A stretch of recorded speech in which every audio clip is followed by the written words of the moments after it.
What is up, everyone? Welcome back to the eMoney channel, where we talk about finance and personal growth. In this video, we're going to talk about why the average African American disproportionately struggles with obtaining financial freedom and what we can do to change that. So to get to the root of this problem, first we have to go back to around the early 1600s, where the first African slaves arrived in the colonies. This marks the start of a long history that created a social structure that Americans still feel the effects of today. During the era of slavery, African Americans were indoctrinated through religion to believe that they were lesser than based off of the color of their skin. The legacy of slavery still influences the poor financial status of African Americans in the United States today. The intergenerational impact of not being able to have access to housing, education, and fair employment has left a huge disparity and huge gap in the social economic standing of African Americans in the United States. So the big question is, how do we change this? First and foremost, you cannot tackle any problem without a basic understanding or education on the subject. Lack of education is what leads many of us to struggle for years and years and years without ever finding success. This is why I create these videos, to help educate people on how to escape the traps that the wealthy have set. If you guys find any value in this video and that mission, please let me know by liking this video and subscribing to the channel. In all seriousness though, in today's age, knowledge is readily accessible to anybody who seeks it. One of my favorite quotes is from Napoleon Hill, who is actually the author of the book Think and Grow Rich. He states that strength and growth only come through continuous effort and struggle.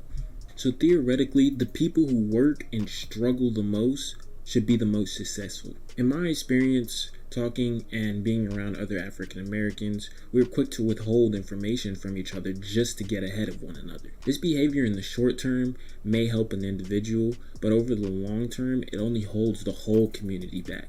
Instead of uplifting and supporting each other to the next level, we tear each other down, which makes it harder for leaders and revolutionaries in our communities to actually get any real power in the system.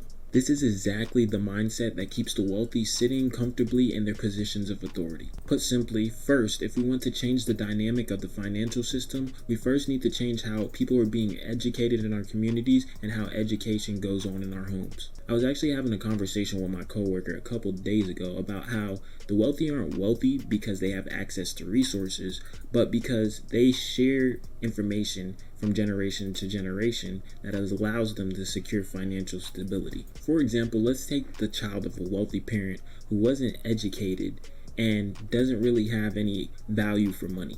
This child is likely, very likely, to inevitably run the family wealth into the ground either in their lifetime or the lifetime of their children, because there's a lack and gap of knowledge. Inversely, an educated heir child will be able to provide continuous growth to the family wealth because they're able to add knowledge, and this knowledge is called compound knowledge. It's shared through generations and generations, and it's built upon, and these are how the financially wealthy keep and obtain their wealth. That, my friends, is how we change the dynamic and crack the mold. I hope you guys did enjoy this video. Comment your financial goals for the upcoming year, and please make sure to like and subscribe to the channel.